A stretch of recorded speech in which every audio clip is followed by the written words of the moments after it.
I've been a financial coach for over 35 years, and in the past 7 years, my clients have paid off over $18 million in lifestyle debt. I've seen debt make or break families. It all comes down to whether you follow 5 very simple rules. If you get these right, then debt can become a tool that can help you get ahead rather than a trap that keeps you stuck. In this video, I'm going to take you through these 5 simple rules and how you can use them to take on and use debt the smart way. And by the way, if after watching this video you would like to learn more about how to implement these principles into your life, can I encourage you to check out the link to my Money Boss Academy in the description below. Okay, so let's get stuck into it. The 5 rules for taking on and using debt wisely. This is the agenda. 5 rules we're going to look at. Firstly, debt should be used to purchase assets that increase in value. Secondly, the asset value should be greater than the debt value. Thirdly, the debt should not place strain on the household budget. Fourth, debt should not cause you to compromise your values. And 5, we need to make sure that we're thinking 5 years ahead. And then we're going to finish off with a quick recap and summary. Okay, so let's look at rule number 1. And this is a very important rule, and that is debt should only ever be used to purchase assets that will increase in value over time. So what do I mean by assets that will increase in value? Well, the obvious one is property. We know that over time, property does go up in value.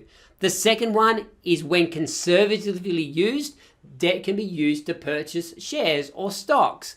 And the third one is quality businesses. So businesses that have a track record of making profit, when you use debt to purchase those, that property can increase in value over time. What you'll notice though is what's not included here. So if we look at what's not included as an asset for using debt, and that is things like cars. Cars decrease in value. Holidays. The moment you've had the holiday, it's gone, but you're left with the debt. Appliances, weddings, things like clothes and everyday consumables, you should not use debt to purchase those, because the moment you've used them, they're gone, but the debt remains. That is never a healthy situation to be in. So as rule number 1, debt should only ever be used to purchase something that is going to increase in value over time. Okay, so let's look at rule number 2, and that is the value of the asset that you're purchasing has to be greater than the debt that you are taking on. How much greater will depend on, well, which asset is it that we're purchasing. So if we look at the obvious example first, a house, ideally your loan to value ratio is at least 80%. So that means if you take on $1 million house, then the loan is only worth $800,000. Say only, of course, that's a huge loan, but $800,000. So that gives you that $200,000 buffer. So should house prices fluctuate, and they do from time to time, it's unlikely that you're going to be in a situation where the loan is ever worth more than the value of the house. You definitely don't want to put yourself into that situation. If we look at shares, it's a much more conservative lending ratio. So ideally, the maximum loan would be 30%. So if you had $100 worth of shares, then only 30% of that would be debt. Now, the reason is that as a stockbroker, an ex-stockbroker who managed hundreds of millions of dollars of clients' money through the global financial crisis in 2008, 2009, I can tell you that you do not want to have too much debt, because the markets can easily fall 40-60% in the correction phase of a financial cycle. That happens every 7 to 10 years, so you do not want to be in a situation where you're stressing because all of a sudden the shares are now worth less than the debt, and that can very easily happen. You also want to make sure that if you're going to use debt to buy shares, you want to make sure you hold a decent cash reserve so that at the bottom of the market, you can inject more cash into that situation to keep your loan to value ratio at a healthy level.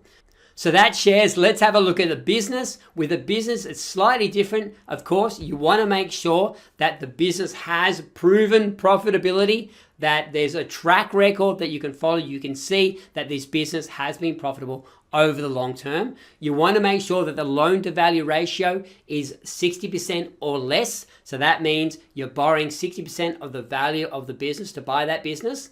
And you want to make sure that the cash flow comfortably covers the debt repayments. That is very, very important. So make sure that the asset value is greater than the debt value. Rule number 3 is to make sure that the debt repayments do not put a strain on your household budget. Now, I regularly meet with young couples who have gone out and bought a house based on the amount of money that the bank was happy to lend them, and now realize that it's putting a really big strain on their budget and things at home aren't going well because of it. I do not want that to be you. You want to make sure that before you take on any debt, you've worked out, can I actually afford it? Can I afford it easily?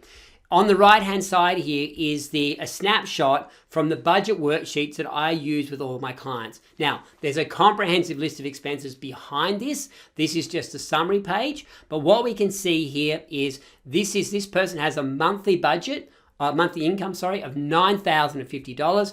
We've then worked out what all their expenses are across the course of the year, divided that by 12, so we can make an apples to apples comparison between what they're earning, and what they need to allocate to all their expenses on a monthly basis. Now you can see at the moment we haven't got any debt in there at the moment, no loan repayments, and our surplus there is $1,480 per month. You want to make sure that you have at least $500 to $1,000 surplus every month after you've factored in your debt repayments, whether that's buying a house or getting a car loan, which again I don't recommend, but let's say we do. You want to make sure that you've got that covered. So if we look at this example here, we want a surplus $500,000. You can see with this person here, they've now got a $500 debt in there. That's every month, but you can still see they've got a $980 surplus, which is a good amount to have should interest rates go up or something else happen, which means that their cash flow gets compromised a little bit. So please make sure that the debt repayments do not put a strain on your household budget, especially if you're buying a house, the biggest purchase of your life. Make sure you know your numbers, make sure you have some buffer built in. And rule number 4 is that the debt repayment should not ever cause you to compromise on your life values. Too often I see young people taking on debt and then realizing the implications of the debt after the fact, once it's too late to do something about it. Now, here are 4 really key areas that I see people all the time having to compromise because they've taken on particularly a home loan, but often it's other debt like debt for a business and those sorts of things. The first one is having to postpone starting a family. I often see a huge amount of regret around this, that we simply cannot afford to start a family. Please don't let that be you. Second one is that when mum is forced to go back to work early, rather than taking time off to spend time with the little ones, she has to go back to work, has to put the kids into childcare because they can't afford to do anything differently. The other one is unable to give freely. As a Christian, giving is a really, really big part of my life. And again, I often see people who just simply cannot afford to give to their church or give to causes that they care about because the cash flow is too tight. And then the last one here is often I see people that are handcuffed to jobs that they absolutely hate, but they have to be there because they need that much money coming in to pay the bills. Again, life is what you're living today. Life is what you're living now. You don't want to be compromised on doing the things that you value the most, compromise on achieving important life goals because you've taken on too much debt. So please make sure that when you're taking on your debt, that you're not thinking about just here and now, you're also thinking about how is this going to impact my other life goals.